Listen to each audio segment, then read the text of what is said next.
In this video, I'm going to explain myself on why I say I'm happy Charlie Kirk isn't alive. And for those of you who are upset by the title immediately, your feelings may change after listening. So, let's begin. When news first broke out about how Charlie Kirk had been, for YouTube's sake, kirked, I wasn't in a realm of believing it because not necessarily shocked that could happen, but also in the same vein, hopeful.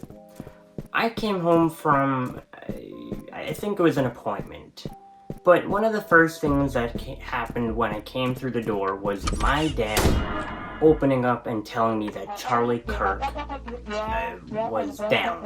Now, my dad didn't sugarcoat it like that. He said the actual words, but being a little bit prudent with my words.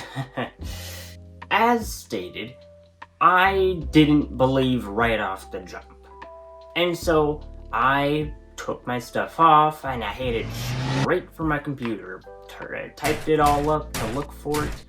And here's where I say I've seen some things on the internet. I'm a little bit not there when it comes to seeing tragic stuff. And that's been my MO for the longest time that I can remember. So it's not like this was a big car crash that I just couldn't look away from. I was watching intentfully. Sure enough though, Kirk was no longer with us on Earth. He had gone to heaven or below. I'm not the one to speak on that. I don't even know where I'm going, so I am the exact wrong person to tell you the destination of his soul. So I don't know. But what I can tell you is that many people cheered afterwards. Instant gratification was met on their end, and they were happy to think about it, to keep on thinking about it since.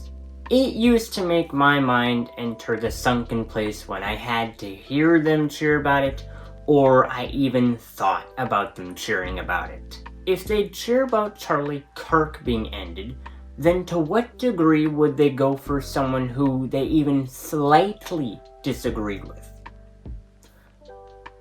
The typical idea is that you would cheer for someone's life being upended who is genuinely downright horrendous.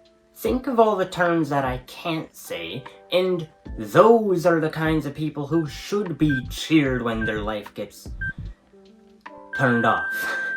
Like when a PDF in prison gets a broom shoved up where the sun doesn't shine, you'll hear acclamations of how that prisoner did a good thing of putting that PDF on a stake.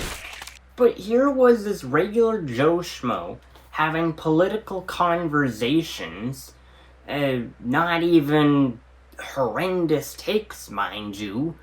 I've heard Asmongold have more intense takes than those. But here they were, cheering harder for him being silenced than I've heard anyone cheer for a PDF getting snuffed out.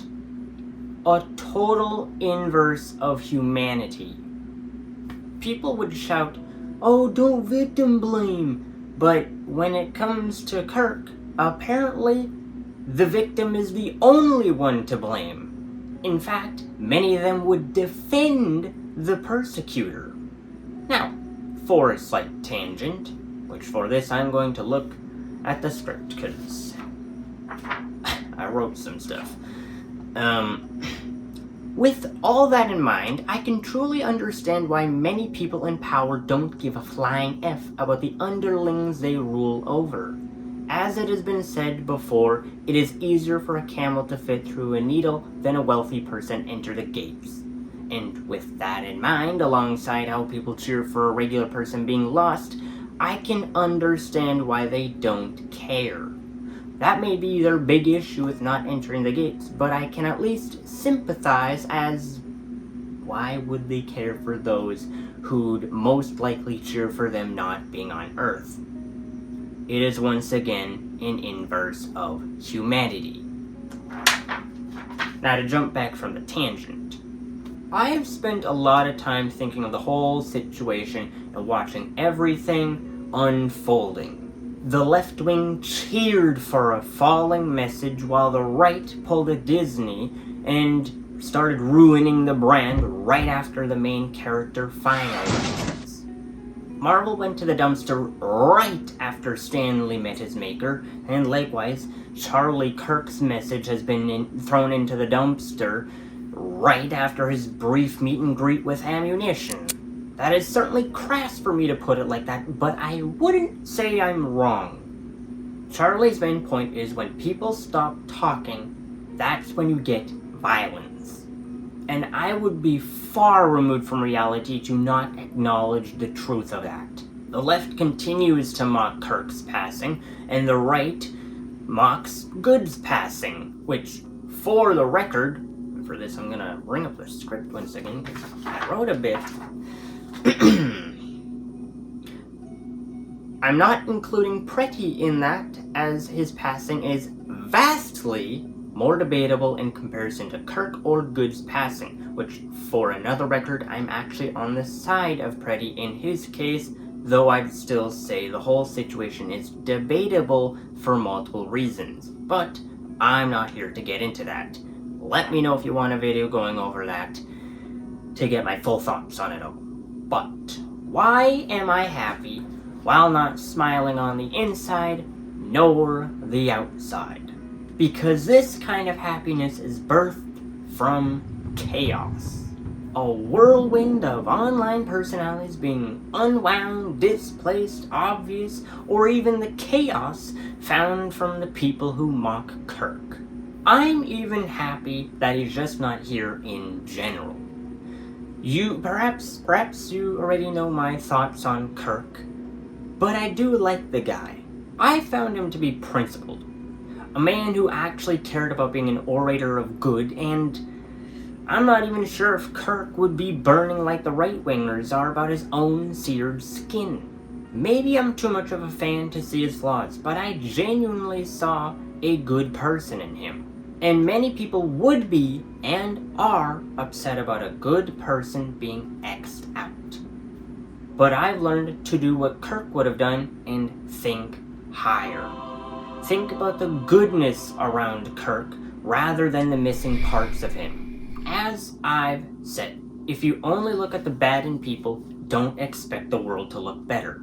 For mention. Kirk doesn't have to be around those who were his friends, turn his message into something that platforms violence against those who he would have appreciated a conversation with.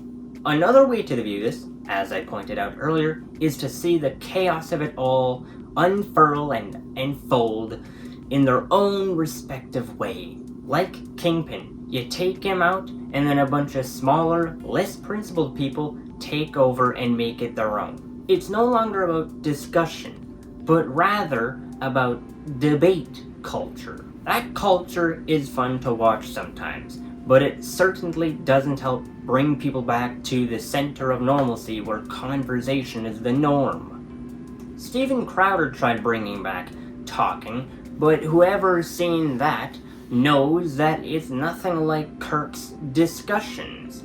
I'm not dissing Crowder, because that was originally his thing, actually. The whole change my mind. But the reinvigorating of that only happened because Kirk is no longer here, and that whole entire shtick kind of ended very quickly.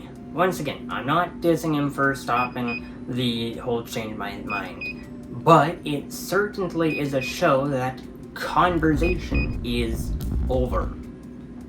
Or at least much harder, because nowadays the first thought is security when it comes to a meet and greet. Or as I'd put it from how Crowder handled the niche, debate.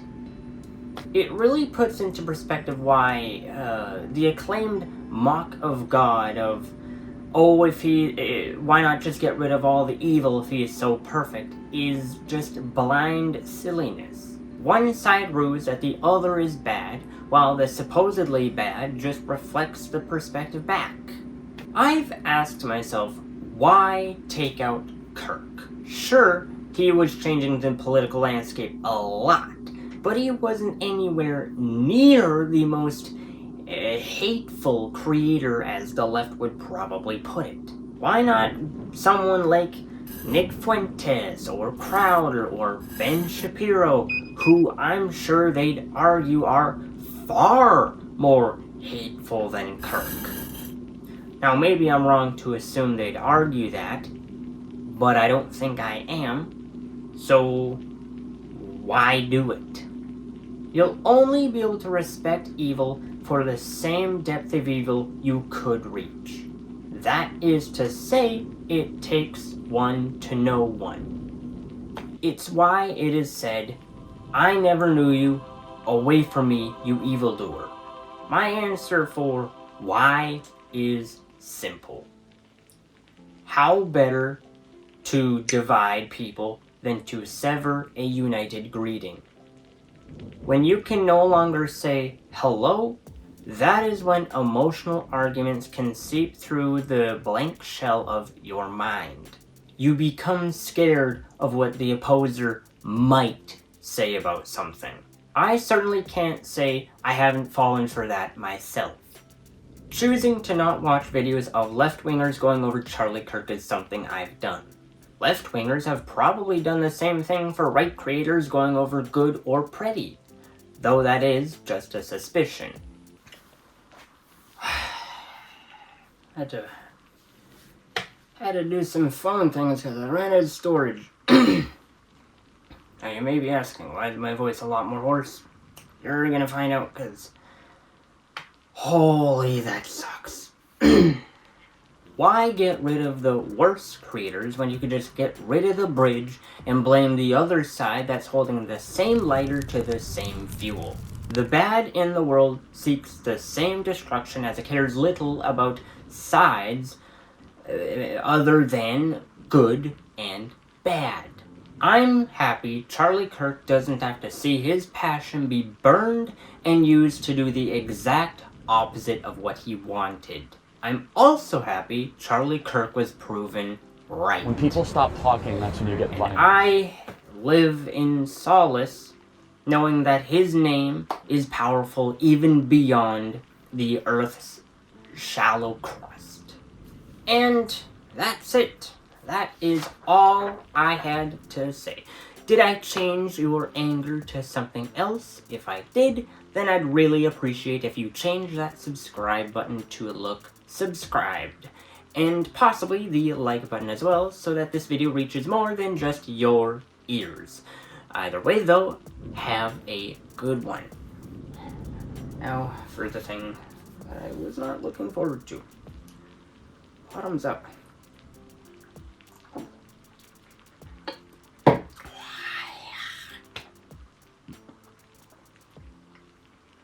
Gosh.